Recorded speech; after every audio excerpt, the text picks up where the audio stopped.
লক্ষ্মীপুর খাবারের লোকদের সাউন্ডের ভলিউম খুব কম, ভলিউম বাড়াইতে চায় না।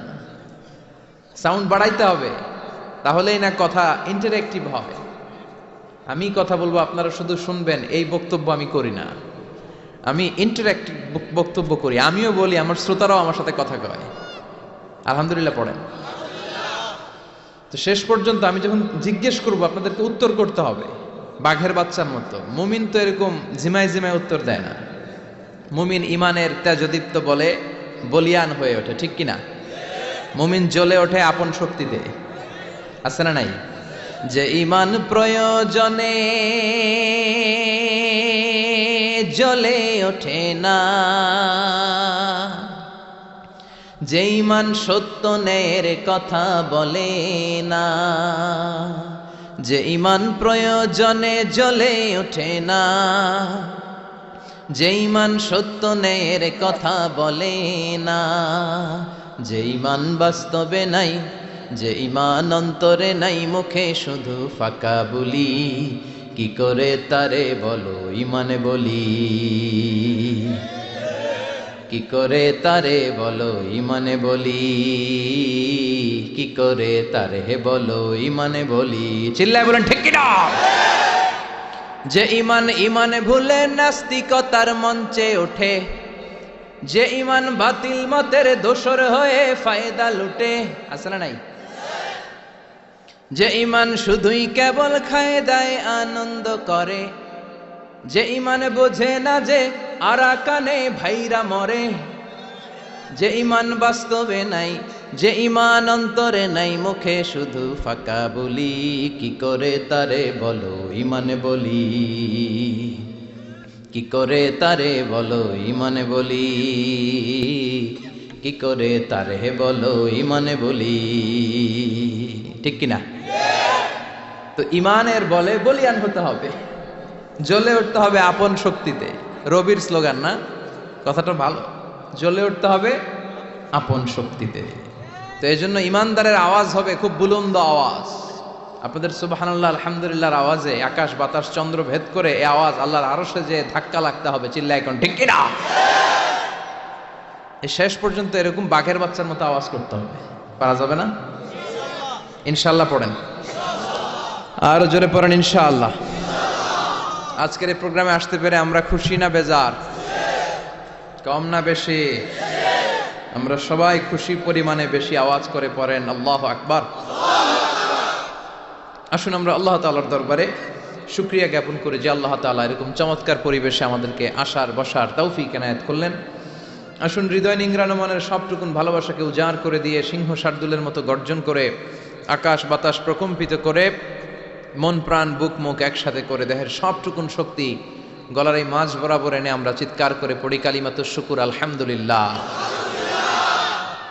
সম্মানিত শুধু আমি পবিত্র কালামুল্লাহ মাজিদের একটা সূরা থেকে তেলাওয়াত করেছি আমার খুতবার শুরুতে। সূরাটার নাম সূরাতুল মুমিনুন। কি নাম? ভলিউম আবার কমে গেছে। সূরার নাম আরো জোরে, সূরাতুল মুমিনুন। সবাই বলতে হবে, বলেন তো সূরার নাম কি? সূরাতুল মুমিনুন। সূরাতুল মুমিনুন। ভলিউম ঠিকই আছে, কষ্ট করে বাইর করতে হয়। সূরাতুল মুমিনুন। আমি সবসময় বলি, আমি যখন আলোচনা করি আমি মনে করি ক্লাস। তো ক্লাস যদি হয়, এরা কারা? ছাত্র। তো ছাত্র যদি উত্তর না দেয় ঝামেলা আছে না নাই? উত্তর করতে হবে, তাহলে আলোচনাটা ইন্টারঅ্যাক্টিভ হবে, কিছু আমরা শিখে যেতে পারবো। আমরা আজকে যা শুনবো আমলের নিয়তে শুনবো ইনশাআল্লাহ পড়েন। যা শুনবো নিয়ে যাওয়ার নিয়তে শুনবো ইনশাআল্লাহ পড়েন। যা শুনবো আমার আখিরাতটারে সুন্দর করার নিয়তে শুনবো। চিল্লায় পড়েন ইনশাআল্লাহ। আমরা আজকে কথা শুনবো সূরাতুল মুমিনুন থেকে। কোত্থেকে? সবাই বলেন কোন সূরা? আমরা হচ্ছি আল মুমিনুন, মানে বিশ্বাসী। আমরা কি? বিশ্বাসী। মুমিনুন, আমরা যে মুমিন, কোনো সন্দেহ আছে? কথা বলেন, সন্দেহ নাই। তো আমাদের নামে আল্লাহ তাআলা কোরআনে একটা সূরা ডেডিকেট করলেন। আবার মুমিনুনের বিপরীত হচ্ছে কাফিরুন। এই কাফেরদের নামে তো সূরা নাই না? কোরআনে আছে। কি নাম? সূরাতুল কুল ইয়া আইয়ুহাল কাফিরুন। আল্লাহর ব্যালেন্সটা দেখেন, শুধু মুমিনদের নামে সূরা দিলেন না, মুমিনদের নামে তো দিলেনই, আবার কাফিরদের নামেও দিলেন। সুবহানাল্লাহ। আবার মুমিন আর কাফেরের মাঝখানে আর একটা দল আছে, মুমিনও না কাফেরও না। মুমিনও না কাফেরও না, এদের ভিতরে এক বাইরে আরেক, এদেরকে চিনা বড় দায়। এরা সব সময় দোদুল্যমান, এরা এদিকেও আছে ওদিকেও আছে, যেই দিকে বৃষ্টি ওই দিকে ছাতা ধরে। এই সরকার ক্ষমতায় আসলে এদেরকে তেল মারে, আবার ওই সরকার আসলে 11 তেল মারে। ভালো চলুক, শান্তিতে চলুক, হ্যাঁ, দুর্নীতি না থাক, সন্ত্রাস না থাক, আমরা এটা চাই। আমরা সাধারণ মানুষ এত রাজনীতির প্যাচগোছ বুঝি না। আমরা চাই শান্তি। আমরা চাই কি? আমরা চাই দুবেলা দুমুঠো ভাত, আমাদের সিকিউরিটি, আমাদের নিরাপত্তা, আমাদের ইসলাম। যে দেশে আল্লাহু আকবার ধ্বনির সাথে সূর্য ওঠে, আল্লাহু আকবার ধ্বনির সাথে সূর্য ডুবে, সে দেশে আর কিছু থাকবে না থাক, ইসলাম থাকবেই। আমরা চাই আমার এই ইসলামের বিরুদ্ধে কেউ কথা না বলুক, আমার নবীর সম্মান নিয়ে কেউ ছিনিমিনি না খেলুক। আমরা চাই আমার এই কোরআনের ব্যাপারে কথা বলার স্পর্ধা যেন কারো কলিজায় না হয়। জোরে কোন ঠিক কিনা? সাধারণ জনগণ হিসেবে এতটুকু চাওয়া আমাদের থাকতে পারে না? আমাদের নেতা নেত্রীদের কাছে আমরা শুধু এটাই চাই। তো আল্লাহ বললেন, গোলাম মুমিনদের নামে সূরা দিলাম সূরাতুল মুমিনুন, আবার কাফিরদের নামে সূরা দিলাম সূরাতুল কাফিরুন। আবার মাঝামাঝি একটা দল আছে, এরা মুমিন না, এরা কাফির না, এরা মুযাবযাবিন, এরা দুই নৌকায় পাড়া দিলে যে অবস্থা হয় তাদের অবস্থা ওই রকম। এরা এদিকেও আছে ওদিকেও আছে, নেহি এদার নেহি ওদার, দরমিয়ান মে সদর বাদার। আছে না নাই? নেহি এদার নেহি ওদার, দরমিয়ান মে সদর বদর। এদের উপরে ফিটফাট, ভিতরে গেছেন সদরঘাটে? মুখস্থ কয় খালি, দেখেন নাই সদরঘাটে গেছেন? সদরঘাট কি এখনো ফিটফাট হয় নাই? তো এদের অবস্থা হচ্ছে উপরে ফিটফাট, ভিতরে এদিকেও না ওদিকেও না, ভিতরে এক বাইরে আরেক। তার নাম মধু হই হই বিষ হাবাইলা। কয় মধু, কয় কি? আসলে এটা কি? এটা কি মুমিন না মুনাফিক? এই মুনাফিকদের নাম আল্লাহ একটা সূরা দিল।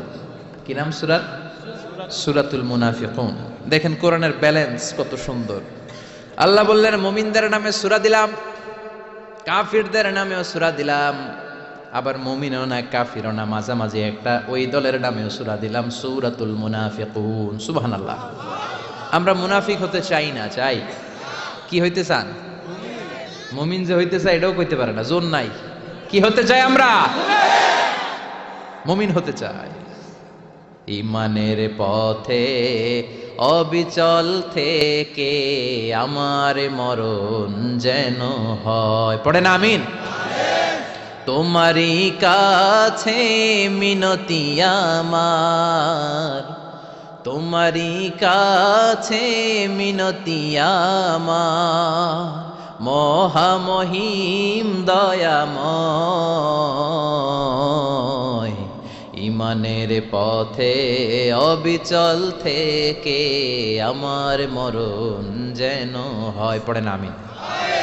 আমরা ঈমানের জীবন চাই, ঈমানের মৃত্যু চাই, আমরা শাহাদাতের তামান্না চাই। আল্লাহ তুমি কবুল করে নাও। বিষ্ণুই বলেন যারা শাহাদাতের তামান্না অন্তরে রাখে না ওরা মুমিন হতে পারে। আর শাহাদাতের তামান্না অন্তরের মধ্যে রেখে লোকটা যদি বিছানায় পড়েও মারা যায়, শহীদদের কাতারে কিয়ামতের দিন তারে দাঁড় করাইয়া দিবে কে? আমাকে শহীদ করে ওই মিছিলে শামিল করে নিও, যে মিছিলের নেতা মীর হামজা, খোবায়েবে খাব্বাব, আল্লাহর কাছে যারা অতি প্রিয়, শামিল করে নিও আমাকে শহীদ করে ওই মিছিলে শামিল করে নিও। পড়েন আমিন। চিল্লায় পড়েন আমিন। মরতে যখন হবেই আমরা শাহাদাতের মৃত্যু চাই। সাইয়েদনা ওমর ফারুক আল্লাহর কাছে দোয়া করতেন, আল্লাহ আল্লাহুম্মা রযুকনা শাহাদাতান ফি সাবিলিক ওয়াল মাউতা ফি হারামি রাসূলিক। ও আল্লাহ, আপনি আমার শাহাদাতের মৃত্যু দেন, আমার মৃত্যু পৃথিবীর কোন শহরে না দিয়ে বিশ্বনবীর শহরে মদিনাতে আমার মৃত্যু দেন। ওনার দোয়া কবুল করে নিয়েছে কে? উনি অ্যাসাসিনেটেড হয়েছেন, আত্মাইর আঘাতে উনি নিহত হয়েছেন। আর ওনার কবরটা আছে বিশ্বনবী, তার পাশে আবু বকর, তার পাশে ওমরে ফারুক শুয়ে আছে। সুবহানাল্লাহ পড়েন। দুই সাথীকে পাশে নিয়ে হায় ঘুমিয়ে আছে নিঝুম নিরালায়, আমি সইতে পারি না বিরহ জ্বালা, ধন্য করো দিদারে ডেকে লও মাবুদ আল্লাহ, রওজা পাকের কিনারে। ঠিক কিনা? ডেকে লও রাসূল আল্লাহ না, ডেকে লও মাবুদ আল্লাহ। কারণ রাসূল আপনাকে দিদার দিতে পারে না, দিদার দিবে কে? বিশ্বনবীর স্বপ্নে দেখা অনেক বড় নিয়ামত, চাইলে এই বিশ্বনবীর স্বপন যোগে দেখা যায় না। আল্লাহ যারে এই নিয়ামত দিতে চায় তারে দেয়, সবাই রে আল্লাহ দেয়। এজন্য এই নিয়ামতটাও বিশ্বনবীর কাছে যাওয়া যায় না, চাইতে হবে কার কাছে? আল্লাহ আপনারে দিদার দিবে কি দিবে না এটা আল্লাহর চয়েস। বিশ্বনবী এসে আপনারা দিদার দিতে পারে না, আল্লাহর হুকুম না হলে বিশ্বনবীও দিদার দেন না। চিৎকার করে বলেন ঠিক কিনা? এজন্য আমরা আল্লাহর কাছে শাহাদাতের মৃত্যু চাই, আমরা আল্লাহর কাছে ঈমানের মৃত্যু চাই। পড়েন আমিন। আর জোরে পড়েন আমিন। দেখেন কোরআনের ব্যালেন্স, মুমিনদের নামে একটা সূরা, কাফিরদের নামে, আবার মুনাফিকদের নামে, পুরুষদের নামেও সূরা আছে, আবার নারীদের নামেও সূরা আছে। সুবহানাল্লাহ বলেন। মানুষের নামেও সূরা আছে, জিনদের নামেও সূরা আছে। চিল্লায় পড়েন আল্লাহু আকবার। তো তারই ধারাবাহিকতায় আল কোরআন আল কারীমের 23তম সূরা সূরাতুল মুমিনুন থেকে আজকে আমরা কথা শুনবো। পড়েন ইনশাআল্লাহ। এই সূরাতে আল্লাহ তাআলা মুমিনদের 7টা গুণের কথা বলেছে। কয়টা? 7টা। মাত্র কয়টা? এই 7টা গুণ যদি কোনো মুমিন ধারণ করতে পারে নিজের মধ্যে, বাবা মারা গেলে ছেলে যেমনি বাবার সম্পত্তির ওয়ারিস হয়ে যায়, ওই ব্যক্তিগুলো জান্নাতের ওয়ারিস হয়ে যাবে। সূরাতুল মুমিনুন এটা নাজিলের একটা প্রেক্ষাপট আছে, ব্যাকগ্রাউন্ড। আমরা বলি শানে নুজুল বা সাবাবে নুজুল, কখন নাজিল হলো? এটা মাক্কি যুগের মাঝামাঝি সময়ে নাজিল হয়েছে। বিশ্বনবীর জীবনে 2টা পর্ব, 2টা ইনিংস, একটা মাক্কি ইনিংস আর একটা মাদানী ইনিংস। ইনিংস বুঝেন তো, ছেলে পেলে ক্রিকেট খেলে খুব, ইনিংস বললে সহজে বোঝে। একটা মাক্কি ইনিংস আর একটা মাদানী ইনিংস। এটা মাক্কি ইনিংসের মাঝামাঝি সময়ে নাজিল হয়েছে।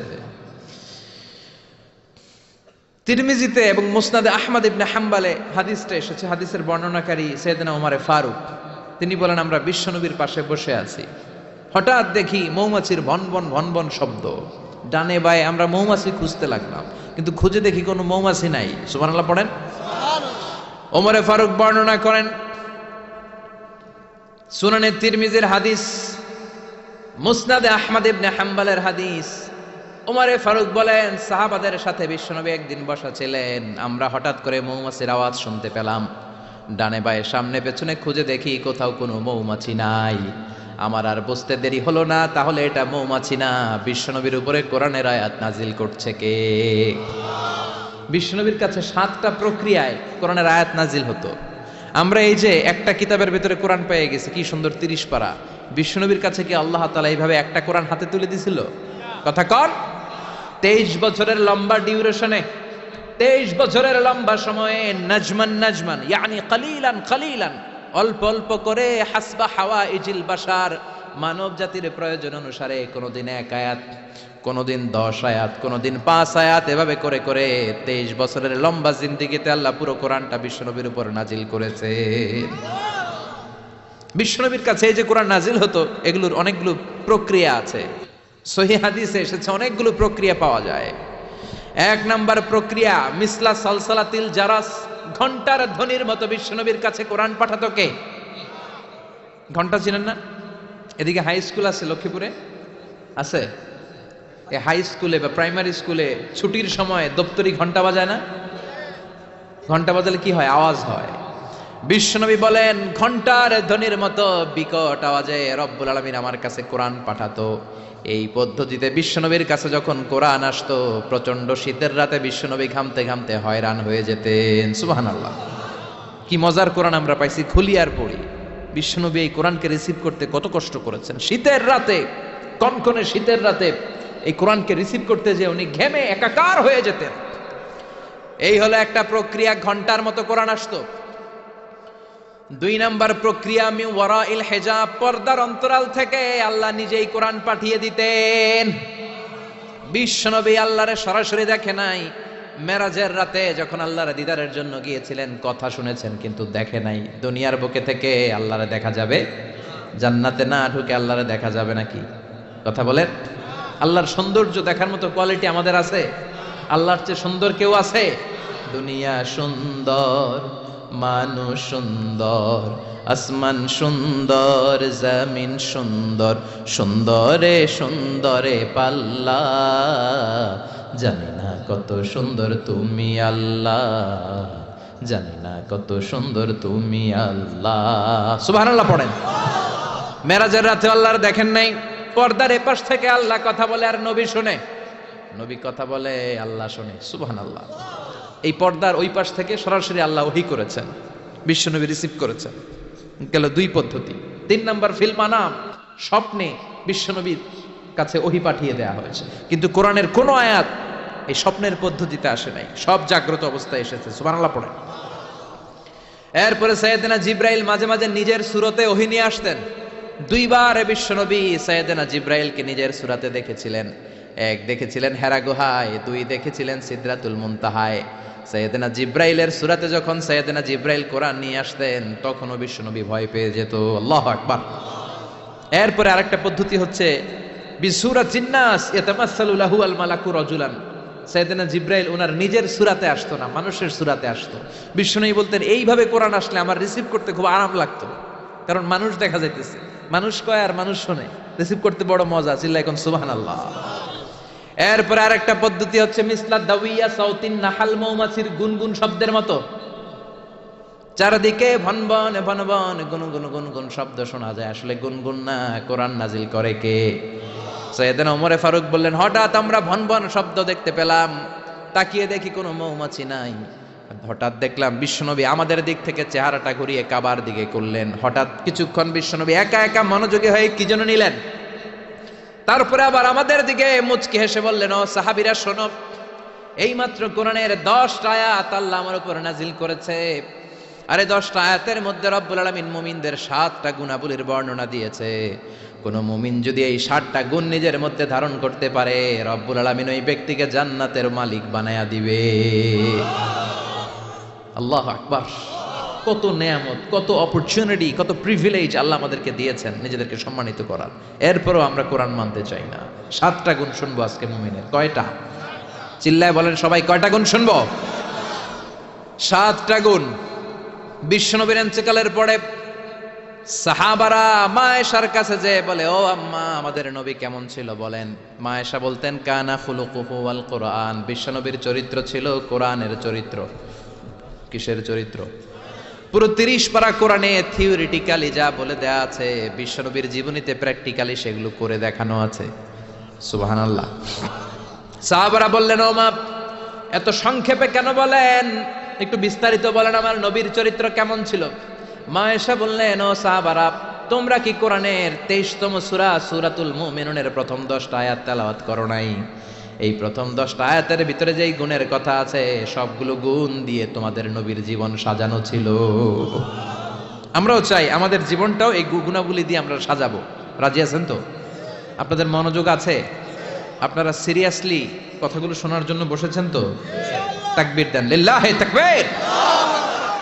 আল্লাহ বললেন, قد أفلح المؤمنون الذين هم في صلاتهم خاشعون। قد أفلح المؤمنون দিয়ে আল্লাহ শুরু করেছেন।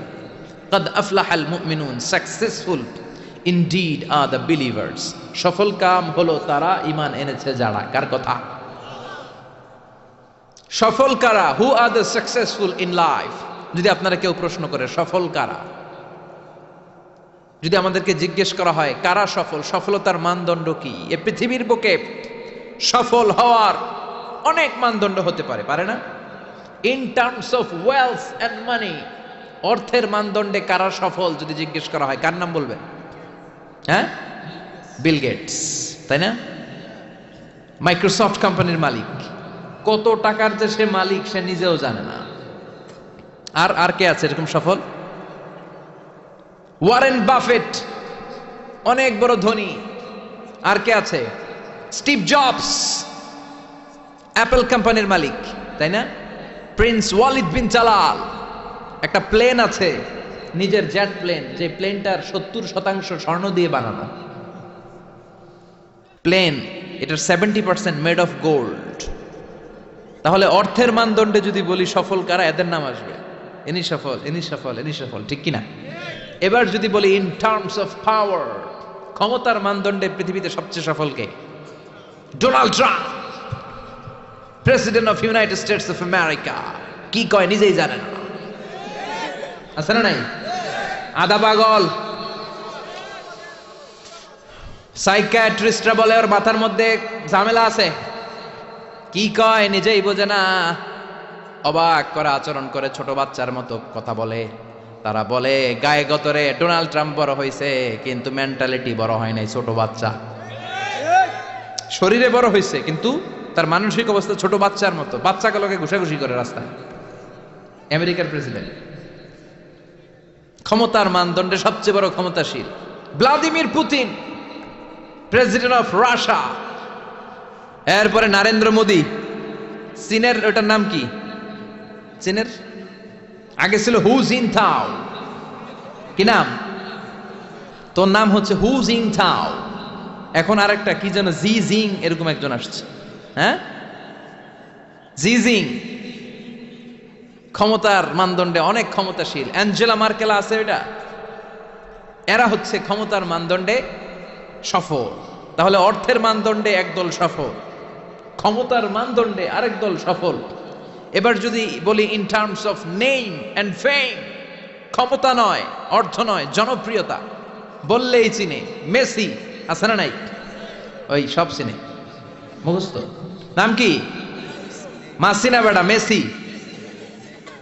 নেইমার আপনিও জানেন, সর্বনাশ, কিয়ামতের আলামত, হুজুরও জানে। কি নাম? নেইমার। আর কি আছে এরকম? রোনাল্ডো। আর কি আছে? এক নামে চিনে, গোটা বিশ্ব চিনে। বাংলাদেশের জনপ্রিয়তার বিচারে যদি বলি, খালেদা জিয়া এক নামে চিনে। আল্লামা দেলোয়ার হোসেন সাঈদী এক নামে 17 কোটি বাংলাদেশের মানুষ চিনে। চিল্লায় বলো ঠিক কিনা? এটা হচ্ছে in terms of name and fame, খ্যাতি, যশ, জনপ্রিয়তা। তার মানে দুনিয়ার বুকে অর্থের মানদণ্ডে কিছু লোক সফল, আবার ক্ষমতার মানদণ্ডে কিছু লোক দুনিয়ার বুকে সফল, আবার জনপ্রিয়তার মানদণ্ডে কিছু নাম বললেই সবাই চিনে। অমিতাভ বচ্চন, শাহরুখ খান, আমির খান, সালমান খান, খয়ার খান, আছে না নাই? তো অর্থের মানদণ্ডে কেউ সেরা সফল, ক্ষমতার মানদণ্ডে কেউ সফল, জনপ্রিয়তার মানদণ্ডে সফল। আল্লাহ বলে আমার কাছে এগুলা মানদণ্ড না। আল্লাহ বলে ক্ষমতা আমার কাছে মানদণ্ড না সফল হওয়ার, অর্থ আমার কাছে সফলতার মানদণ্ড না, জনপ্রিয়তাও আমার কাছে সফলতার মানদণ্ড না। আমার কাছে সফলতার মানদণ্ড হলো ঈমান। আল্লাহর কাছে সফলতার মানদণ্ড কি? দুনিয়াতে আপনার টাকা আছে, ক্ষমতা আছে, আপনি বের হলে সামনে গাড়ি, পেছনে গাড়ি, সামনে পুলিশ, পেছনে পুলিশ, সামনে বডিগার্ড, পেছনে বডিগার্ড, কিন্তু আল্লাহর কাছে এই ক্ষমতার 4 আনা দাম নাও থাকতে পারে। চিল্লা এখন ঠিক কিনা? আল্লাহ বলেন ক্ষমতা আমার কাছে সফলতার মানদণ্ড না, অর্থ আমার কাছে সফলতার মানদণ্ড না, জনপ্রিয়তা আমার কাছে সফলতার মানদণ্ড না। আমি আল্লাহর কাছে সফলতার মানদণ্ড হলো ঈমান। আল্লাহর কাছে সফলতার মানদণ্ড কি? ঈমান যদি না থাকে তার কোনো দাম in the day of judgement আল্লাহর কাছে আছে? চিল্লায় বলেন আছে? সেজন্য আল্লাহ বললেন কদ আফলাহাল মুমিনুনাল্লাযীনা হুম ফি সালাতিহিম খাশিউন। এই দুনিয়া এবং আখিরাতে সফল হয়েছে তারা আল্লাহর উপর ঈমান এনেছে যারা, ঠিক কিনা? সফল হয়েছে কারা? ঈমান এনেছে যারা। চিল্লায় উত্তর দেন, সফল হয়েছে কারা? নাকি যাদের টাকা বেশি এরা সফল, ক্ষমতা বেশি এরা সফল, এক নামে সারা বিশ্ব চিনে সেলিব্রিটি এরা সফল? সফল হচ্ছে ঈমানদার। আমরা সেই ঈমানদার গোষ্ঠীর মানুষ, আমরা সেই ঈমানের পথের সৈনিক। চিল্লায় বলেন ঠিক কিনা? আল্লাহ বললেন قد أفلح المؤمنون الذين هم في صلاتهم خاشعون। আমার কাছে সফলতার মানদণ্ড হলো ঈমান। আমার কাছে সফল হলো তারা ঈমান এনেছে যারা। কিন্তু ঈমানটা আধা আধা মানলে হবে না, পুরাপুরি ঈমান থাকতে হবে, ঠিক কিনা? কেউ যদি বলে কোরআনের আধা মানি না, মুমিন না কাফের? কেউ যদি বলে আমি এই সূরা মানি ওই সূরা মানি না, মুমিন না কাফের? কেউ যদি বলে আমার যেটা ভাল লাগে, আমার দলের জন্য যেটা সুবিধা ওইটা মানি, আমার দলের জন্য যেটা ঝামেলা ওইটা মানি না, এরকম আছে না নাই? মিষ্টি খাওয়ার সুন্নত মানে, মায়ের খাওয়া যে সুন্নত মানে না, আছে না নাই? মিষ্টি মিষ্টি কথা মানে, ঝুঁকি নেওয়া যে সুন্নাত ওইটা মানে না, এরকম আছে না নাই? সুন্নাত নয় শুধু সুমধুর আলাপন, আর সুন্নাত হলো হুঙ্কার গর্জন, ঠিক না? সুন্নাত শুধু নয় নির্জন ধ্যানে যাওয়া, আর সুন্নাত হলো পাথরের আঘাত খাওয়া। মুহাব্বতে তার সুদিনের সাথী তুমি, দুর্দিনেও তার পাশে থাকো কি? আরো কিছু সুন্নাত আছে তুমি জানো কি? জানলেও জীবনে কখনো তা মানো কি? সুন্নাত নয় শুধু দাওয়াতের মেহমান, সুন্নাত নয় শুধু খাওয়া শেষে মধুপান, আরো কিছু সুন্নাত আছে তুমি জানো কি? জানলেও জীবনে কখনো তা মানো কি? চিল্লায় বলেন ঠিক কিনা? তার মানে আল্লাহর কাছে সফলতার মানদণ্ড হলো ঈমান, কিন্তু সাধারণ ঈমান নয়, ঈমানটা হতে হবে পূর্ণাঙ্গ ঈমান। কিছু মানলাম না এমন করা যাবে? মানলে পুরোটাই মানতে হবে। কার কথা? চিল্লায় বলেন কথাটা কার? আবার আল্লাহ বললেন ঈমান আনলে নির্ভেজাল ঈমান থাকতে হবে। ওই ঈমানের মধ্যে শিরক থাকলে হবে নাকি? কথা কোন? আল্লাহ বললেন ওয়াল্লাযীনা আমানু ওয়া লাম ইয়ালবিসু ঈমানাহুম বিযুলমিন উলাইকা লাহুমুল আমনু ওয়া হুম মুহতাদুন।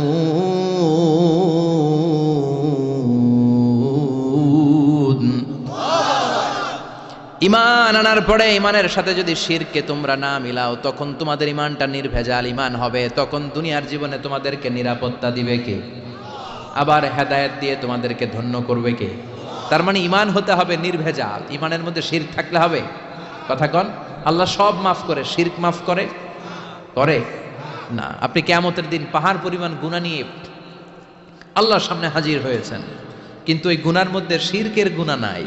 আল্লাহ বললেন তাহলে আমি পাহাড় পরিমাণ দয়া নিয়ে তোর কাছে হাজির হয়ে যাব। আবার আমরা যখন নামাজে দাঁড়াই, আল্লাহ বললেন ওযু করলি ভালো কথা, মসজিদে ঢুকলি ভালো কথা, নামাজের কাতারেও দাঁড়ালি ভালো কথা, কিন্তু আগে বল শিরকের সাথে সম্পর্ক আছে নাকি? আমরা বলি ওয়াজ্জাহাতু ওয়াজহিয়া লিল্লাযী ফাতারাস সামাওয়াতি ওয়াল আরদা হানিফান ওয়া মা আনা মিনাল মুশরিকিন। আমরা নামাজের শুরুতে ঘোষণা দেই আল্লাহ ওমা আনা মিনাল, আল্লাহ আমরা শিরক করি না, শিরকের সাথে আমাদের কোনো সম্পর্ক। আবার যখন হজ করতে যাই, লক্ষ লক্ষ হাজি সাহেবান আরাফাতের ময়দানে কাঁদে, আল্লাহর কাছে ডাকে, আল্লাহরে ডাকতে থাকে। আল্লাহ বলে ডাকাডাকি পরে কর, হজ পরে কর, আগে বল শিরক করস নাকি? তখন সবাই ঘোষণা দেয় লাব্বাইক আল্লাহুম্মা লাব্বাইক, লাব্বাইক লা শারীকা লাক লাব্বাইক, আল্লাহ আপনার সাথে শরীক করি না। এই ঘোষণা দেওয়ার পরে এরপরে হজ কবুল হয়, এরপরে সালাত কবুল হয়। তাহলে ঈমান হতে হলে এটা নির্ভেজাল ঈমান হতে হবে। ওই ঈমানের সাথে শিরকের কোনো ছোঁয়া, কোনো ছিটে ফোঁটা সেখানে থাকতে পারবে। আল্লাহ বলে ঈমান যদি নির্ভেজাল হয়, আর যদি ইমানটা পাকাপোক্ত হয় তাহলে তোমাদের সাহায্যের জন্য গায়েবী মদদ আমি পাঠিয়ে দেব। সুবহানাল্লাহ। ওয়ালা তাহিনু ওয়ালা তাহজানু ওয়া আনতুমুল আ'লাউনা ইন কুনতুম মুমিনিন। ভয় নাই, বিপদ নাই, চিন্তা নাই। ইমানদারের মতো যদি ইমানদার হও, ইমানটা যদি ওই রকম হয় তাহলে কোনো চিন্তা নাই, আমি আল্লাহর সাহায্য তোমাদের সাথে আছে না নাই? নবীদের ইমান ছিল সেই রকম ইমান, ইমানের মতো ইমান, ঠিক কি না? নবী মুসার মতো ইমান হলে রাস্তা হবে সাগর জলে। নবী ইউসুফের মতন ইমান হলে একে একে দরজা খোলে। নবী ইব্রাহিমের মতন ইমান যদি আজও থাকে বিদ্যমান, অগ্নিকুণ্ডে দেখতে পাবে খুবসুরত এক ফুল বাগান। সুবহানাল্লাহ পড়েন। এজন্য ইমানের মতো ইমান হলে সাহায্য পাঠাবে কে? আল্লাহ বললেন ওয়ালা তাহিনু ওয়ালা তাহজানু ওয়া আনতুমুল আ'লাউনা ইন কুনতুম মুমিনিন। ভয় পেও না, চিন্তা করো না, আল্লাহর সাহায্য আছে না নাই? বিপদ যত বেশি আসে, পরীক্ষা যত বেশি আসে, বিজয়ের পতাকা পতপত করে উড়ার সময়টা কাছে আসতে থাকে, ঠিক কি না? আকাশে যখন ঘুটঘুটে বেশি অন্ধকার দেখা যায়, প্রচন্ড অন্ধকারে যখন আকাশ একেবারে ছেয়ে যায়, রাত্রি যখন গভীর হয়ে যায়, সুবহে সাদিকের আলো আসার সময়টা কাছে আসতে থাকে, ঠিক কি না? গর্ভবতী নারীর পেটের প্রসব বেদনা যত বেড়ে যায়, নতুন মেহমান দুনিয়াতে আসার সময় ঘনাতে থাকে, তেমনি ইমানদারের উপর আযাব গজব অত্যাচার যত বাড়তে থাকে, ইসলামের বিজয়ের সময়টাও কাছে আসতে থাকে। এজন্য ইমান হতে হবে ইমানদারের মতো, ইমান হতে হবে পাক্কা ইমান। চিল্লায় বলেন ঠিক কিনা? সে আল্লাহ বললেন قد أفلح المؤمنون الذين هم في صلاتهم خاشعون. Successful indeed are the believers. সফল হলো তারা, ঈমান এনেছে যারা। কার কথা? চিল্লায় বলেন। জিমায় পড়ছেন? কষ্ট হচ্ছে? সফল হলো তারা, ঈমান এনেছে যারা। তবে শুধু ঈমানদার বলে হাত তুললেই হবে না, 7টা গুণ সেই ইমানদারের ভেতরে থাকার দরকার আছে না নাই? 1 নাম্বার গুণ আমরা শুরু করছি, কানগুলো খরগোশের মতো খাড়া করে শুনেন। শুনতেছেন? আল্লাহ বললেন আল্লাযীনা হুম ফি সালাতিহিম খাশিউন। ইমানদারেরা যখন নামাজের মুসল্লায় দাঁড়ায়, দিন দুনিয়ার হুঁশ তাদের থাকে না, তাদের অন্তরটা চলে যায় আল্লাহর আরশের দিকে, ঠিক কি না? বিশ্বনবী বলতেন আনতা আবুদাল্লাহা কাআন্নাকা তারাহু, এমন ভাবে নামাজ পড়ো যেন তুমি আল্লাহরে দেখছো। ফাইন লাম তাকুন তারাহু ফাইন্নাহু ইয়ারাক। এটা যদি মনে করতে কষ্ট হয়, অন্তত এটা ভাবো যে আল্লাহ তোমায় দেখছে, ঠিক কি না? নামাজে যখন দাঁড়াবেন ভাববেন আমি আল্লাহরে দেখতেছি। এটা ভাবা অনেক কঠিন, এটা জানা লোকেরা পারে না। যদি না পারেন তাহলে অন্তত এটা ভাবেন যে আল্লাহ আপনারা দেখতেছে। আল্লাহ ইজ ওয়াচিং মি, আল্লাহ আমাকে দেখছে। তো আমি আল্লাহরে দেখতেছি আর আল্লাহ আমারে দেখতেছে। সুফিরা এটারে 2টা ক্লাস করছে, একটা নাম দিছে মুশাহাদা আর একটা নাম দিছে মুরাকাবা। মুশাহাদা মানে আমি নিজে দেখি, আর মুরাকাবা মানে আমি দেখি না, আমারে দেখে কে? কেউ যেটা দেখে না দেখে কে? কেউ যেটা শোনে না শোনে কে? আল্লাহ আপনারে দেখতেছে। নামাজের মুসল্লা এই চিন্তাটা করলে খুশু খুদু বাড়ায় দিবে কে? খুশু মানে ভয়। কার ভয়? কথা বলেন।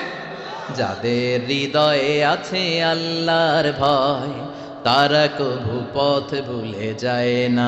আল্লাহর প্রেম ছাড়া এই দুনিয়ায় কারো কাছে কোনো কিছু চায় না।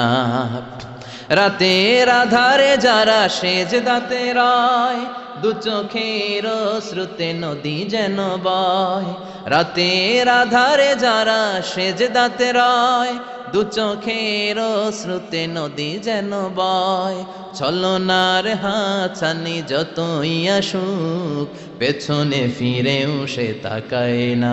যাদের হৃদয়ে আছে আল্লাহর ভয়, তারা কভু পথ ভুলে যায় না।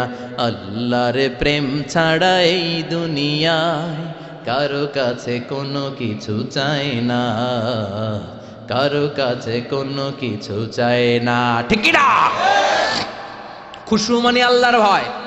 আল্লাহর ভয় নিয়ে যদি কেউ মুসল্লার মধ্যে নামাজের জন্য দাঁড়ায়, তার মন ডানে বায়ে কোনো দিকে যেতে পারে নাকি? কথা বলেন। তার নজরটা থাকবে তার সিজদার দিকে। বান্দা যখন সিজদা থেকে নজর ডানে নেয়, আল্লাহ বলে বান্দা ফিরে আয়। আবার যখন বাম দিকে নজর করে, আল্লাহ ডাক দিয়ে বলে আকবিল ইয়া ইবাদি আকবিল, ফিরে আয়। আবার যখন উপরের দিকে তাকায় বলে ফিরে আয়। এরকম আছে না নাই? নামাজও পড়ে, এমনি নামাজও পড়ে, আবার এমনি চায়, নামাজও পড়ে আবার ঘরের দিকে চায়, আছে না নাই? না, আল্লাহ বলে আকবিল, বান্দা ফিরে আয়, ফিরে আয়, তাকাবি তো সেজদার দিকে। তিনবার নজর ডানে বায়ে যখন ঘোরানো হলো, তিনবারও যখন নজর ফিরায় না, আল্লাহ তখন ডেকে বলে লা হাজাত আলি লা সলাতিক, এই নামাজের কোনো দরকার আমার নাই। যে আল্লাহর জন্য ওযু করলেন, সময় দিলেন, এতক্ষণ ধরে নামাজ পড়লেন, ওই আল্লাহই যদি বলে তোর নামাজের দরকার নাই, তো কারে দিলেন নামাজ? এজন্য নামাজের মধ্যে তাড়াহুড়ো করা যাবে? খুশু খুদু, খুশু মানে আল্লাহর ভয়। নামাজে যখন দাঁড়াবেন শুধু নিজেরাই মুসল্লি বানাবেন না, মনটারেও মুসল্লি বানাবেন। আমরা শুধু নিজেরা নামাজি হই, মনটারে নামাজি বানাই না। আমি ঠিকই আল্লাহু আকবার, মন চলে গেছে সৌদি আরব, মন চলে গেছে হিন্দি সিনেমার দিকে, মন চলে গেছে দোকানের দিকে, মন চলে গেছে ক্রিকেট খেলায়, আছে না নাই? উনি কিন্তু মুসল্লি, মসজিদে উনি কি মুসল্লি, উনি হাতে পায়ে একেবারে মুসল্লি, কিন্তু মনটারে মুসল্লি বানায় না।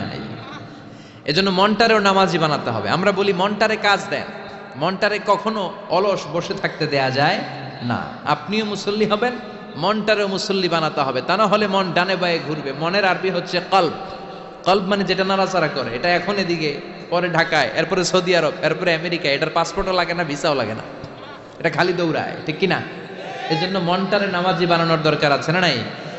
এজন্য আল্লাহ বললেন কদ আফলাহাল মুমিনুনাল্লাযীনা হুম ফি সালাতিহিম খাশিউন। মুমিন বান্দাদের প্রথম গুণাবলী হলো মুমিন বান্দারা যখন নামাজে পড়ে মনটারে নিয়ে নামাজ পড়ে, নিজেও নামাজি, মনটাও নামাজি, ঠিক কি না? আমাদের অনেকের নামাজে মন বসে না। আমাদের অনেকে বলে হুজুর নামাজে দাঁড়ালে মন সাথে থাকে না, নামাজে শুধু ভুল হয়, সূরা যে কয়বার পড়ে নিজেও জানি না। এরকম আছে না নাই? এদিকে ওদিকে চলে যায়। এখন মনটারে কিভাবে আপনি এক জায়গায় আনবেন, কনসেন্ট্রেট করবেন কিভাবে? বিশ্বনবী একবার মসজিদে ঢুকে দেখলেন এক সাহাবী নামাজ পড়তেছে, আল্লাহু আকবার, নামাজের মধ্যে এরকম করতেছে। এরকম করে না অনেকে? নামাজে পরে দাড়িও টানে, দাড়িও চুলকে, আছে না নাই? নামাজ পরে জামাও সোজা করে, নামাজ পরে দাড়িও টানে। বিশ্বনবী বললেন লাউ খাশাআত কলবুহু লা খাশাআত জাওয়ারিহুহু, এর অন্তরে যদি আল্লাহর ভয় থাকতো তাহলে এর অঙ্গ প্রত্যঙ্গের মধ্যেও এই ভয়ের ইম্প্যাক্ট পড়তো। এই সাহাবীর অন্তরে আল্লাহর ভয় নাই, খুশু নাই, এজন্য হাতে পায়ের মধ্যেও খুশু নাই, হাত একবার এদিকে নড়ে আরেকবার ওদিকে নড়ে। আমাদের এরকম সমস্যা আছে না নাই? বিশ্বনবী বললেন তোমাদের যদি খুশু খুদু নামাজের মধ্যে বাড়াতে মনে চায়, নামাজের মুসল্লায় দাঁড়িয়ে হৃদয়টারে যদি আল্লাহর আরশে পাঠিয়ে দিতে মনে চায়, তাহলে নামাজের মুসল্লায় যখন দাঁড়াবা মনে করবা এটাই হতে পারে জীবনের শেষ নামাজ। 5টা টিপস দিব আপনাদের মনোযোগ বাড়ানোর জন্য। 5টা। কয়টা? নামাজে মনোযোগায়ন কিভাবে করবেন 5টা টিপস খেয়াল করে রাখেন, কিভাবে নামাজের মনোযোগ বৃদ্ধি করবেন। টিপস নাম্বার 1, সল্লু সলাতান মুআদ্দিয়া, বিদায়ী নামাজ পড়বেন। মনে করবেন হতে পারে আজকের এই নামাজটাই আমার জীবনের শেষ নামাজ। এখন বাজে 10:30, আপনাকে বলা হলো আজ রাত 1টার দিকে আপনার জীবনের হায়াত ফুরিয়ে যাবে, চলে যাওয়া লাগবে না আমাদের? থাকতে পারবো আমরা? চলে যাওয়া লাগবে। রাত 1টায় মালাকুল মউত চলে এসে রূহ কবজ করে নিয়ে যাবে। আর 1.5 ঘন্টা আপনার হাতে সময়। এই 1.5 ঘন্টায় আপনি নামাজ রোজা যা পারেন করে নেন, আপনার হুঁশ থাকবে? কথা কন। 1.5 ঘন্টা পরে আপনার মরণ। আপনি তাড়াতাড়ি করে ওযু করে আসবেন, যায় নামাজে দাঁড়াবেন, মনে মনে ভাববেন আজকে জনমের মতো মাফ চাম আল্লাহর কাছে, আকাম কুকাম যা করছি সব কাইন্দা একেবারে মাফ করায় ফেলাম আল্লাহর কাছে, ঠিক কিনা? সেদিন আপনি ওযু করবেন চমৎকার ভাবে পাঞ্জাবিটা পরে, আতর মেখে, টুপিটা পরে মুসল্লার মধ্যে দাঁড়িয়ে আল্লাহু আকবার বলে নামাজ শুরু করবেন। ওই দিনের নামাজে আপনার কোনো তাড়াহুড়ো নাই। আছে? আজীবন তাড়াহুড়ো করছেন, কিন্তু ওই দিন আপনার তাড়াহুড়ো নাই। ওই দিনের রুকুটা আপনার জীবনের শ্রেষ্ঠতম রুকু হয়ে যাবে। ওই দিনের সেজদাটা আপনার জীবনের শ্রেষ্ঠতম সেজদা হয়ে যাবে। ওই দিন আপনি সেজদায় পড়ে চোখের পানি দিয়ে জায়নামাজ ভিজিয়ে দিবেন না? কথা বলেন, দেবেন না? এর কারণ আপনি জেনে গেছেন এটাই আপনার জীবনের শেষ নামাজ, ঠিক কিনা? তো এই যে প্রত্যেক নামাজের সময় মসজিদে যে আল্লাহু আকবার বলে যে দাঁড়াই, এই নামাজের পরে আবার কোনো নামাজের চান্স আমি জীবনে পাবো কিনা কোনো গ্যারান্টি আছে? চিল্লায় বলতে হবে, গ্যারান্টি আছে? আরো 30 মিনিট আমরা সবাই বেঁচে থাকবো, গ্যারান্টি? আরো 10 মিনিট বাঁচবো, গ্যারান্টি? শ্বাস যেটা ভিতরে নিলাম ফেলতে পারবো, কোনো গ্যারান্টি আছে? তাহলে প্রতিটা নামাজের সময় আমরা এই কথাটা ভাবি না কেন যে হতে পারে এই নামাজটাই আমার জীবনের শেষ নামাজ, হতে পারে আজকের এই সেজদাটা আমার জীবনের শেষ সেজদা। চিল্লায় বলেন ঠিক কিনা? বিশ্বনবী শিখায় দিলেন মনোযোগায়নের প্রথম পদ্ধতি। নামাজে মনোযোগ থাকে না, মনোযোগ যদি বাড়াতে চাও ভাবো এটাই হতে পারে জীবনের শেষ নামাজ। সল্লু সালাতান মুআদ্দে, পারফর্ম দ্য সালাহ as if this is your last and final prayer. এমন ভাবে নামাজ পড়ো মনে করো এটাই হতে পারে জীবনের শেষ নামাজ। আজকে থেকে প্রত্যেকবার আল্লাহু আকবার বলার সময় এটা ভাবতে পারবো না আমরা যে হতে পারে এই নামাজটা আমার শেষ নামাজ। এই চিন্তাটা মাথার মধ্যে রাখার দরকার আছে না নাই? সাইয়েদনা আলী রাদিয়াল্লাহু তাআলা আনহু উনি যখন নামাজে দাঁড়াতেন দিন দুনিয়ার হুঁশ থাকতো না। উনার পায়ের মধ্যে জিহাদের ময়দানে তীর ঢুকেছে, তীর বের করতে গেলেই চিৎকার মারে, কাউরে তীর ধরতে দেয় না। বিশ্বনবী বললেন বেলাল আকিমিস সালাহ, নামাজের একামত দাও। নামাজ শুরু করার আগে এক সাহাবীরে বললেন নামাজের মাঝখান দিয়ে যে তুমি আলীর পা থেকে টেনে তীর বের করবে, কারণ আমি জানি আমার মেয়ের জামাই আলী যখন নামাজের যায় নামাজে দাঁড়ায় দিন দুনিয়ার কোনো হুঁশ আলীর আর থাকে না। একামত আল্লাহু আকবার, আল্লাহু আকবার। বিশ্বনবী নামাজ শুরু করলেন, রুকু দিলেন, সিজদা দিলেন। দ্বিতীয় রাকাতের জন্য যখন দাঁড়ালেন বিশ্বনবীর কথা মতো এই সাহাবী যে কাতারের মাঝখানে সাইয়েদনা আলীর পা থেকে গায়ে যত জোর ছিল টান মেরে তীর বের করেছে, ফিনকে দিয়ে রক্ত বের হয়েছে। সাইয়েদনা আলী মুহূর্তের জন্য টের পায় নাই। নামাজ শেষ, সালাম ফিরালেন, তাকিয়ে দেখে পায়ে তীর নাই, চারদিকে শুধু রক্তের বন্যা। বিশ্বনবী বললেন ও আলী চিন্তা করো না, আমার কথা মতো এক সাহাবী তোমার পা থেকে তীর বের করেছে। আমি জানি যখন তুমি নামাজের মুসল্লায় দাঁড়িয়ে যাও তোমার মনটা দুনিয়ায় থাকে না, তোমার মনটা আল্লাহর আরশের দিকে চলে যায়। তোমার নামাজের মধ্যে খুশু খুদু এত বেড়ে যায়, আখিরাতের কথা এত তোমার স্মরণ হয়ে যায়, নামাজের মধ্যে তোমার পায়ের তীর টেনে বের করেছে, এক সেকেন্ডের জন্যও তুমি টের পাও নাই রে আলী। সুবহানাল্লাহ। উনি মনে করতেন এটাই জীবনের শেষ নামাজ। সাহাবারা যখন মরুভূমিতে নামাজ পড়তে দাঁড়াতেন আকাশের পাখিগুলো এসে সাহাবাদের মাথার মধ্যে বসে যেত। মরুভূমির পাখিগুলো মনে করতে এগুলো খেজুর গাছ। কি মনে করে বসতো? কথা বলে না, জোরে কন। আছে এলাকা আছে খেজুরের রস হয়? হ্যাঁ হইছে? খাইছেন? পাখিগুলো মনে করতে এগুলো খেজুর গাছ, কারণ সাহাবারা নড়ে না, চড়ে না, ডানে বায়ে তাকায় না। খেজুর গাছ যেদিন ঠায় দাঁড়িয়ে থাকে সাহাবারাও ঠায় দাঁড়িয়ে থেকে নামাজ পড়তেন। চিল্লায় এখন আল্লাহু আকবার। তাহলে মনোযোগ বৃদ্ধির এক নাম্বার পদ্ধতি, মুসল্লায় যখন দাঁড়াবো ভাববো এটাই আমার জীবনের শেষ নামাজ, এরপরে হয়তো নামাজের সুযোগ নাও পেতে পারি, ঠিক কিনা? দুই নাম্বার পদ্ধতি হলো নামাজের মধ্যে আহকাম এবং আরকানগুলো ধীরস্থির ভাবে আদায় করতে হবে, তাড়াহুড়ো নামাজের মধ্যে করা যাবে না। আমাদের হানাফি মাযহাবে তা'দিলুল আরকান এটা ওয়াজিব। রুকুনগুলো আদায় করার সময় ধীরস্থির ভাবে আদায় করা এটা হানাফি মাযহাবে কি ওয়াজিব। চিল্লায় বলেন এটা কি ওয়াজিব। তরক করলে কি করতে হয়? হ্যাঁ, সহু সেজদা দিতে হয়। কিন্তু অন্যান্য মাযহাবে এটা ফরজ, এটা বাদ দিলে আপনার নামাজই হবে না, তাড়াহুড়ো করলে নামাজই হবে না। বিশ্বনবী দেখলেন মসজিদে নববীতে এক সাহাবী নামাজ পড়ে, নামাজ শেষে নবীর কাছে আসলে বিশ্বনবী বললেন সল্লি ফাইন্নাকা লাম তুসল্লি, নামাজ পড়ো কারণ তোমার নামাজ হয় নাই। সাহাবী আবার বললেন, আবার আসলেন, বিশ্বনবী বললেন সল্লি ফাইন্নাকা লাম তুসল্লি, নামাজ পড়ো তোমার নামাজ হয় নাই। সাহাবী আবার নামাজ পড়ে আবার নবীর কাছে আসলেন, বিশ্বনবী বললেন সল্লি ফাইন্নাকা লাম তুসল্লি, নামাজ পড়ো নামাজ হয় নাই। এবার সাহাবী এসে বলে ও নবী তিনবার পড়লাম নামাজ আমার হয় না, এর চেয়ে ভালো নামাজ আমি পড়তে জানি না। বিশ্বনবী বললেন তাহলে আসো আমি শিখাইয়া দেই, যখন নামাজে দাঁড়াবা ধীরস্থির ভাবে দাঁড়াবা, রুকুতে যখন যাবা পিঠটারে টান টান করে সোজা করে দিবা। বিশ্বনবী যখন রুকু দিতেন বিশ্বনবীর পিঠটা একেবারে স্ট্রেট ফরওয়ার্ড। সাহাবারা বলতেন বিশ্বনবীর রুকু দেওয়া পিঠের উপরে যদি পানি ভর্তি একটা গ্লাস রেখে দেওয়া হয় পানিগুলা কাঁপবে না, গ্লাসটাও পড়বে না। সুবহানাল্লাহ। তার মানে বিশ্বনবীর রুকুর পিঠটা কেমন ছিল? Straight forward. বিশ্বনবী বলেন রুকু থেকে দাঁড়াবা ধীরস্থির ভাবে দাঁড়াও, আবার সেজদায় গেলে ধীরস্থির ভাবে যাও। আমাদের দেশে অনেকে রুকু থেকে কোন রকম মাথাটা তুলে আবার সেজদায় দৌড় মারে, আছে না নাই? লক্ষ্মীপুরে নাই, এদিকেও আছে। দুই সেজদার মাঝখানে ধীরস্থির ভাবে বসা হচ্ছে ওয়াজিব। অনেকে এক সেজদা থেকে কোন রকম মাথাটা একটু উপরের দিকে উঠিয়ে আরেক সেজদায় মুরগির মতো ঠোকর মারে, এরকম তো এদিকে নাই না? আবার অনেকে ইমাম সাহেবের আগে দৌড় মারে, আছে না নাই? ইমাম সাহেব সামি আল্লাহু লিমান হামিদা বলে দাঁড়াইছে, ওনার আর সহ্য হয় না, উনি আগে সেজদা দিবে, কিন্তু ইমামের আগেও যাইতে পারে না, মাঝখানে যাই হ্যাং হয়ে থাকে, আছে না নাই? মোবাইল মাঝে মাঝে হ্যাং হয় না, মানে সামনেও যায় না পিছনেও যায় না, তো ওনারাও ইমামের আগে সেজদায় যাবে, তো ইমাম যাইতে পারে না, উনিও যেতে পারে না, মাঝ অবস্থায় যায় কি হয়? হ্যাং। হ্যাং হইবেন আপনারা? হ্যাং হওয়া যাবে না। তাহলে মনোযোগ বাড়ানোর 2 নাম্বার পদ্ধতি হচ্ছে কি করবেন? ধীরস্থির ভাবে। There is no rushing in সালাহ, there is no hastiness in সালাহ। নামাজের মধ্যে কোনো তাড়াহুড়ো নাই, তাড়াহুড়ো করলে এটা নামাজ হয় না।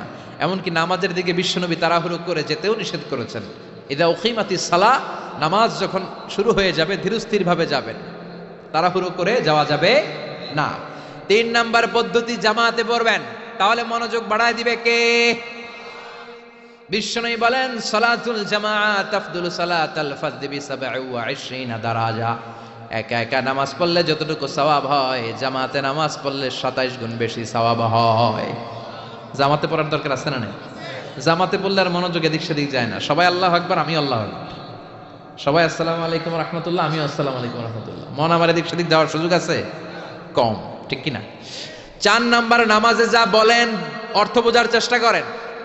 আমরা সালাতে যেটা বলি এটার অর্থ বুঝি না। আমরা প্রতিদিন বলি আলহামদুলিল্লাহ রাব্বিল আর রহমানির মালিকি, আবার বলি সামি আল্লাহু লিমান হামিদা, কি কইলাম বুঝি নাই। সুবহান রাব্বিয়াল আলা মানে কি জানি না। আত-তাহিয়াত লিল্লাহি ওয়াস সালাওয়াত ওয়াত তাইয়্যিবাত অর্থ কি জানি না। এজন্য সালাতে যা বলেন এটা বুঝে বুঝে বলার চেষ্টা করেন। অ্যাট লিস্ট সালাতে যেটা আপনি পড়েন এটার অর্থটা শেখার চেষ্টা করেন, তাহলে বললে হৃদয়ের মধ্যে টাচ লাগবে, অন্তরে দরদ লাগবে, চিৎকার করে বলেন ঠিক কি না? 5 নাম্বার পদ্ধতি, নামাজের মধ্যে যে সুন্নাতগুলো আছে সুন্নাতগুলো আদায় করবেন, তাহলে নামাজের মধ্যে মনোযোগ বাড়ায়া দিবে কে? হাত তোলা সুন্নাত তোলেন, রফউল ইয়াদাইন যদি করেন, অভ্যাস যদি থাকে, বারবার হাত তোলা তুলেন, প্রতিবার তুললে 10টা করে সওয়াব। আমিন বলবেন, যে মসজিদে জোরে জোরে বলেন, আস্তে তো আস্তে বলেন, কিন্তু বইলেন, বলার দরকার আছে না নাই? বিশ্বনবী বললেন ইদা আম্মানাল ইমাম আমিনু, ইমাম যখন আমিন বলে তোমরাও আমিন বলো, কারণ তোমরাও যখন আমিন বলো ফেরেশতারাও আমিন বলে। তোমাদের আমিন ফেরেশতাদের আমিন যখন মিলে যায়, তোমাদের জীবনের সব গুনাহ মাফ করে দেয় কে? এজন্য আমিন জোরে কোন বা আস্তে কোন বলবেন, এটা ছাড়বেন না। তাশাহুদের মধ্যে আঙ্গুল তুলবেন, হয় নাড়াবেন নয় তুলে রাখবেন, এটা সুন্নাহ। আশাদ্দু আলা শাইতান মিনাল হাদিদ, শয়তানরে লোহা দিয়ে পিটাইলে যত কষ্ট পায়, তাশাহুদে বসে এই আঙ্গুলটা নাড়ালে এর চেয়ে বেশি কষ্ট পায়। সুবহানাল্লাহ কইবেন না? এজন্য মুরাআতুস সুনান, সুন্নাতগুলো মানার চেষ্টা করেন, সালাতে মনোযোগ বাড়ায় দিবে কে? এজন্য আল্লাহ বললেন কাদ আফলাহাল মুমিনুনাল্লাযীনা হুম ফি সালাতিহিম খাশিউন, সফল হলো তারা ঈমান এনেছে যারা। আর ইমানদারের প্রথম বৈশিষ্ট্য আল্লাযীনা হুম ফি সালাতিহিম খাশিউন, নামাজের মধ্যে মুসল্লির অন্তরে ভয় থাকবে কার? মনে থাকবে খুশু খুদু, এটার বলে হুজুরুল কলব, অন্তরটারে ধরে রাখতে হবে। 2 নম্বর আল্লাহ বললেন ওয়াল্লাযীনা হুম আনিল লাগবি মুরিদুন, মুমিন বান্দার 2 নম্বর গুণ অনর্থক কাজ থেকে তারা দূরে থাকে। অনর্থক কোনো বিষয়ের দিকে মুমিন কখনো যায়, লাগবুন মানে অনর্থক বিষয়, মুরিদুন তারা মুখ ফিরিয়ে নেয়। অনর্থক কোনো কাজে মুমিন যায়, যেই কাজে সওয়াব নাই ওই কাজ মুমিন করে, যেই কাজে গুনাহ হয় ওই কাজে যাওয়া যাবে? কথা বলেন। মুমিন যাবে ওই কাজে যেই কাজ করলে মানবতার কল্যাণ আছে না নাই? মুমিন করবে ওই কাজ যেই কাজ করলে আমলনামাটারে সওয়াব দিয়ে পূর্ণ করে দিবে কে? এজন্য বিশ্বনবী বলতেন মিন হুসনি ইসলামিল মারই তারকুহু মা লা ইয়ানি, ব্যক্তির ইসলামের সৌন্দর্য হলো ব্যক্তি তার জীবন থেকে অনর্থক সব কাজ বের করে দিবে। যাই করবেন অর্থবোধক হইতে হবে, অনর্থক কোনো কাজ করা যাবে? কথা কন। আপনি যেটা বলবেন এটার যেন অর্থ থাকে, আপনি যেটা করবেন এটার যেন অর্থ থাকে। আপনি যে অর্থটা খরচ করবেন, সম্পদ খরচ করবেন, এটাও অনর্থক অপ্রয়োজনে খরচ করা যাবে? অপ্রয়োজনে কোনো কাজ করা যাবে? কারণ মুমিন জানে মুমিনের মুখ দিয়ে যেটাই বের হয় এটা লেখার জন্য ফেরেশতা আছে না নাই? কিরামান কাতিবিনা يعلمون ما تفعلون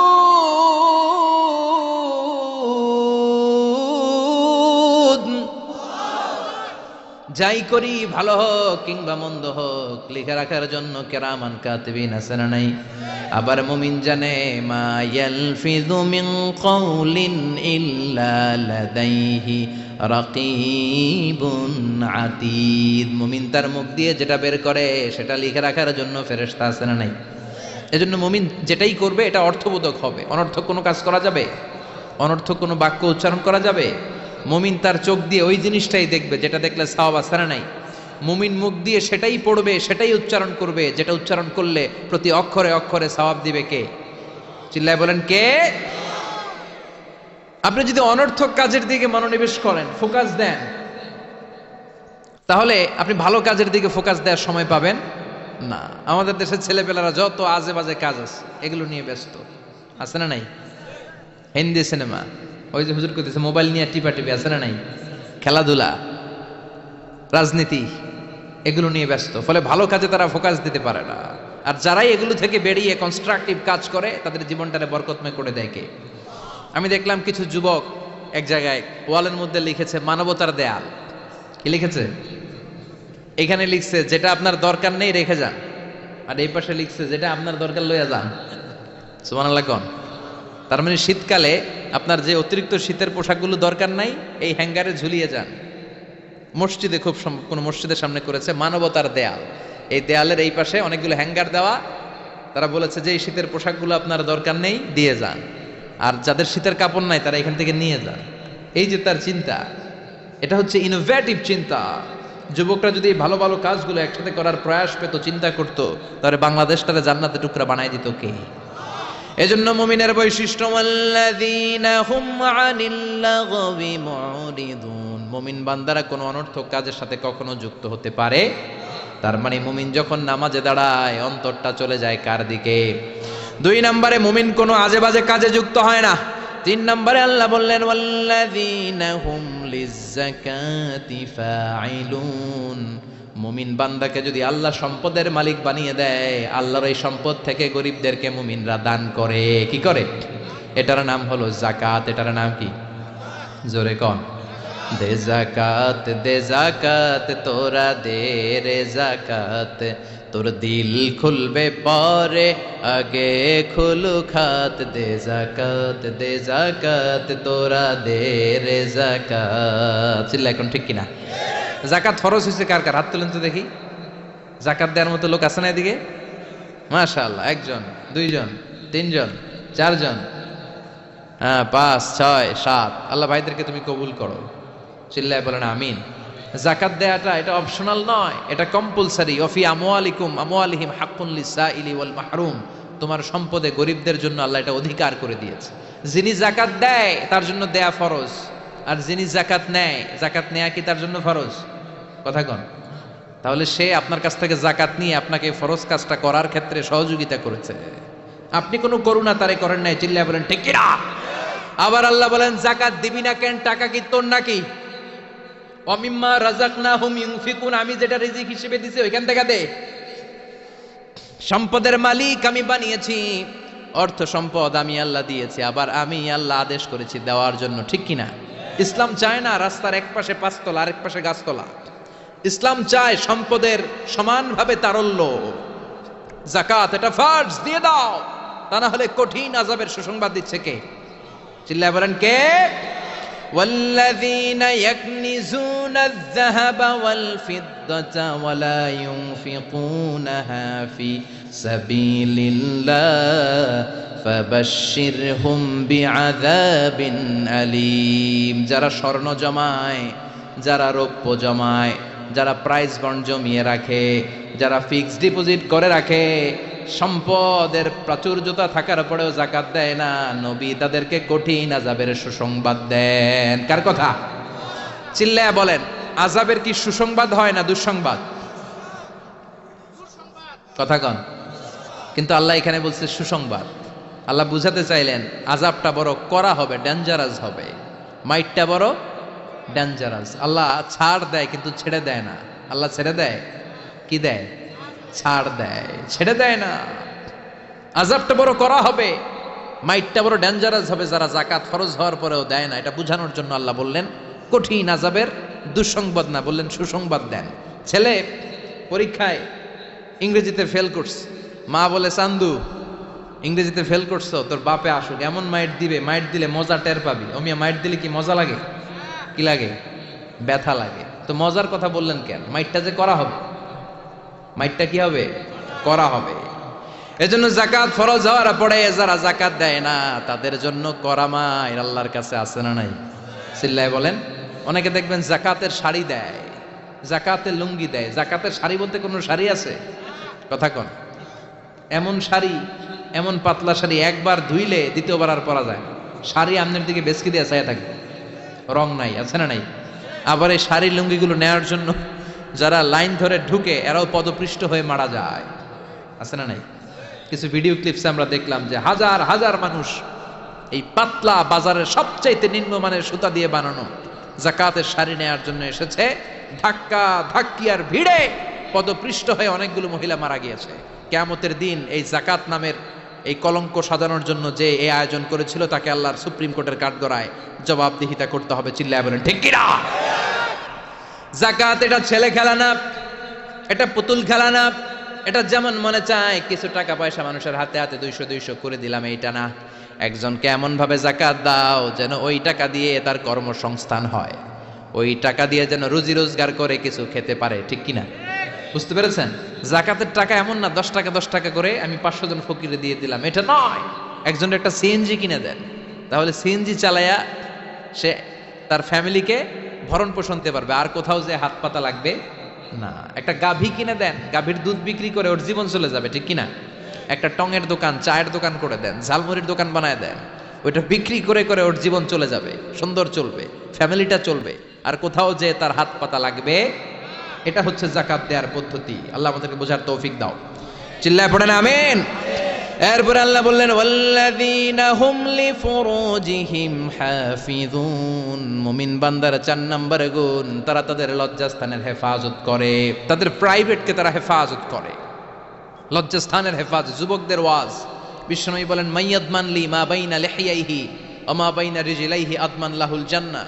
আমার কোন উম্মত তার 2 চোয়ালের মাঝখানে যা আছে, মানে জিহ্বা, এই জিহ্বা আর 2 পায়ের মাঝখানে যা আছে তার প্রাইভেট, তার লজ্জাস্থানের গ্যারান্টি যদি আমারে দেয় যে এই 2টা অঙ্গের কোনো পাপ গুনাহ সে করবে না, আমি তাকে জান্নাতের গ্যারান্টি দেই।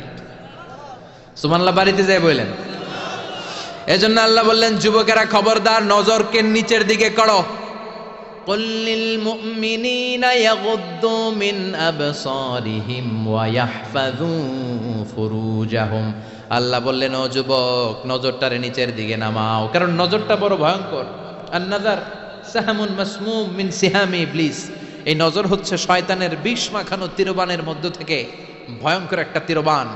এই তীর দিয়ে শয়তান যুবক যুবতীদেরকে কাবু করে ফেলে। ঠিক কিনা?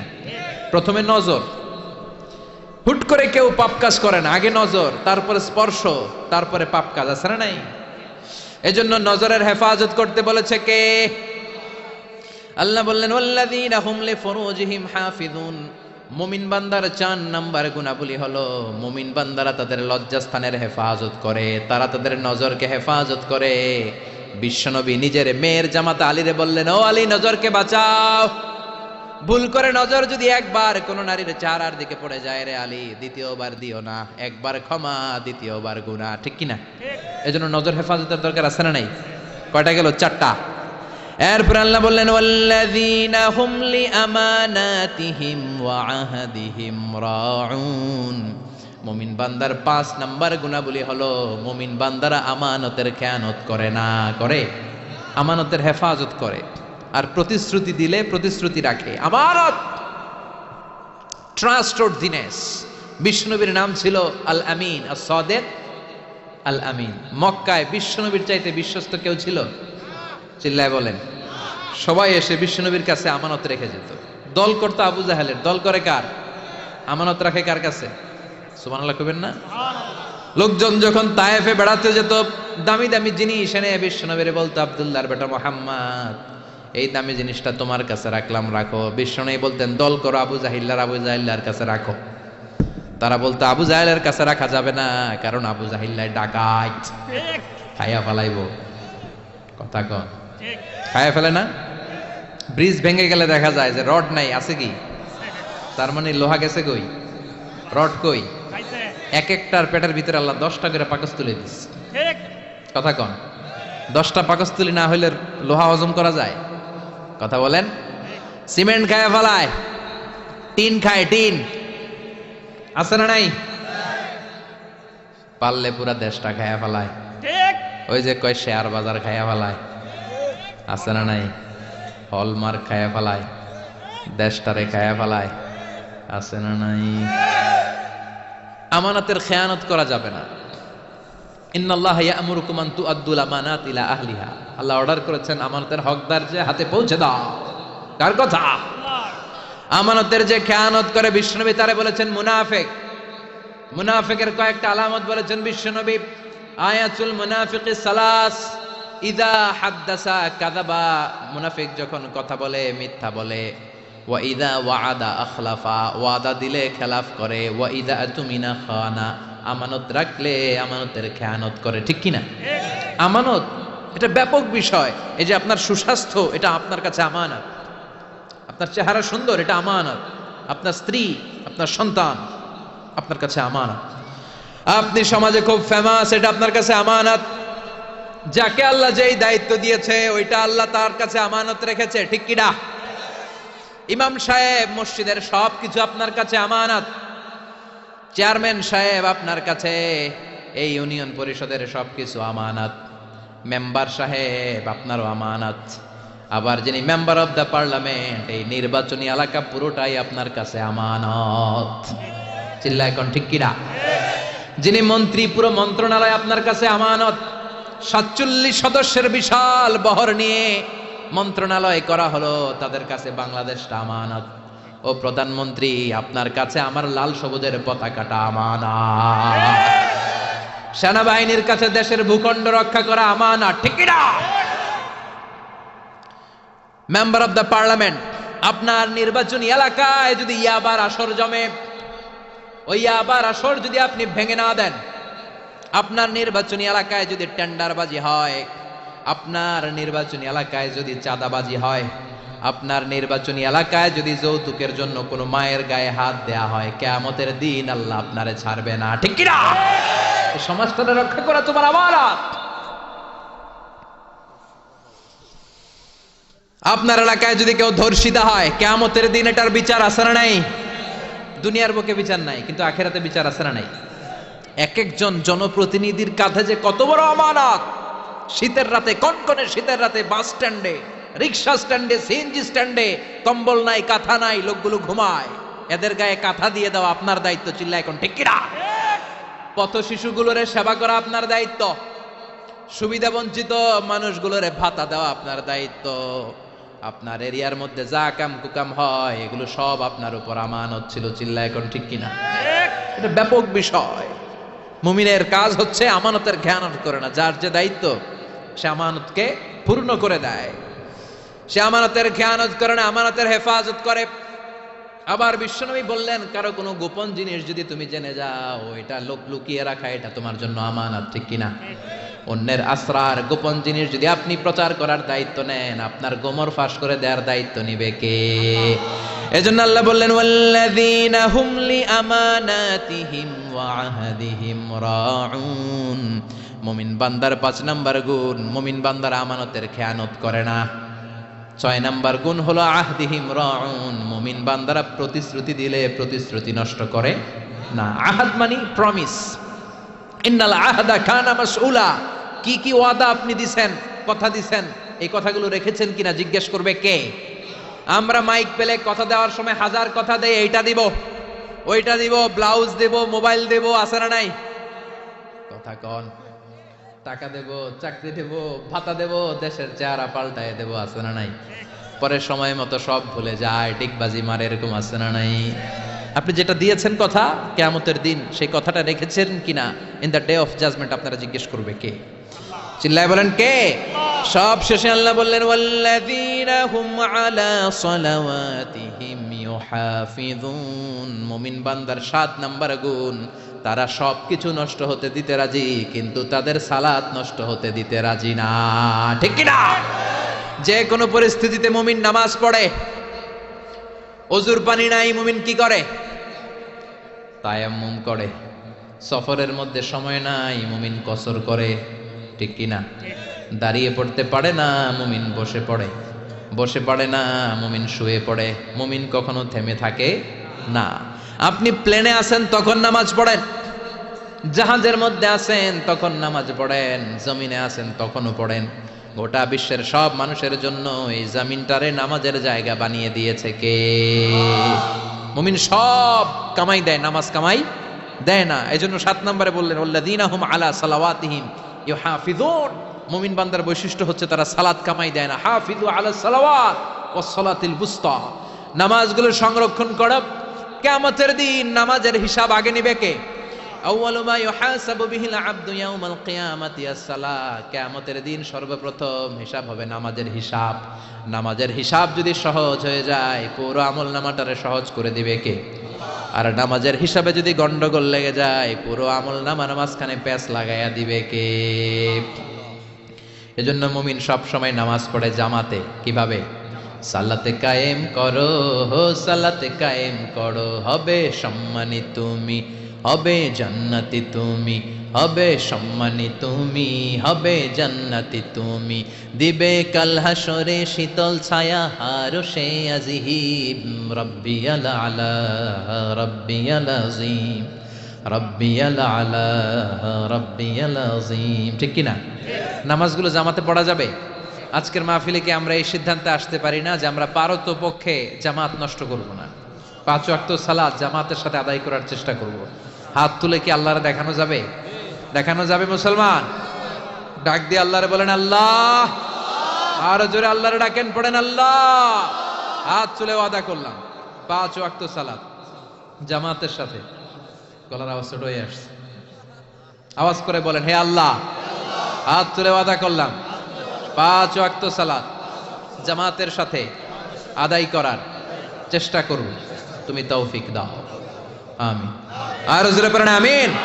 এরপর আল্লাহ বললেন উলাইকা হুমুল ওয়ারিসুনাল্লাযীনা ইয়ারিসুনাল ফিরদাউসা হুম ফিহা খালিদুন।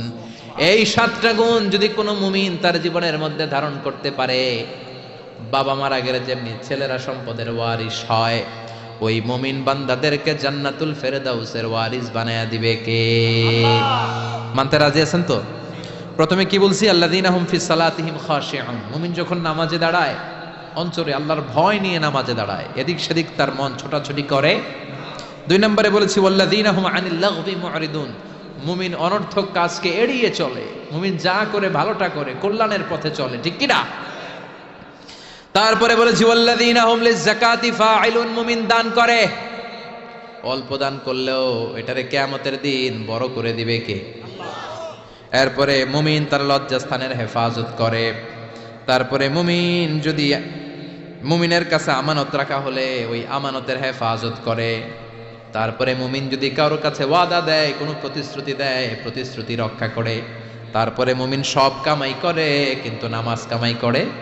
ওয়াল্লাযীনা হুম আলাস সালাওয়াতি ইউহাফিযুন। তারা সালাতকে হেফাজত করে, সব নষ্ট হয়, তাদের সালাত নষ্ট হয় না। চিল্লা এখন ঠিক কিনা? এই 7টা গুণ কোন মুমিনের মধ্যে থাকলে তার জান্নাতের মালিক বানায় দিবে কে? এই 7টা বৈশিষ্ট্যের উপর, গুণের উপর কি আমরা আমল করতে পারি না? পারবো না ইনশাআল্লাহ? আল্লাহ আমাদের সবাইকে কথাগুলো বুঝার ও আমল করার তৌফিক দান করুক। আমরা পড়ি আমিন। যা বলেছি কোরআন সুন্নাহর আলোকে বলেছি, বানিয়ে বলি নাই। তারপরেও আমার মনের অজান্তে কোনো মিস ইনফরমেশন যদি আমার মুখ ফসকে বেরিয়ে যায়, সেগুলো যেন আল্লাহ তাআলা আমাদের স্মৃতিপট থেকে মুছে দেয়। পড়েন আমিন। সত্য, সুন্দর, কল্যাণকর, হকের পক্ষে যা বললাম তার সবটুকুন আল্লাহ তাআলা প্রথমে আমাকে আমলের তৌফিক দান করে এবং আপনাদের সবাইকে যেন আমলের তৌফিক দান করে। আমরা পড়ি আমিন। আপনারা সবাই ভালো থাকবেন, সুস্থ থাকবেন, সুন্দর থাকবেন। আবার হয়তো দেখা হয়ে যাবে কোনো তাফসীরুল কোরআনের ময়দানে। সুবহানাকাল্লাহুম্মা ওয়া বিহামদিকা আশহাদু আল্লা ইলাহা ইল্লা আনতা আস্তাগফিরুকা ওয়া আতুবু ইলাইক। বসেন। এই উঠলেন কেন? এখানে উঠছেন কেন? প্রোগ্রাম শেষ হইছে? শুরুতে কথা দিছেন ওয়াল্লাযীনা হুম লিআমানাতিহিম ওয়া আহদিহিম রাউন। মুমিন বান্দারা কথা দিলে কথা রাখে। শুরুতে কথা দিয়েছেন, একসাথে যাবেন, উঠলেন কেন?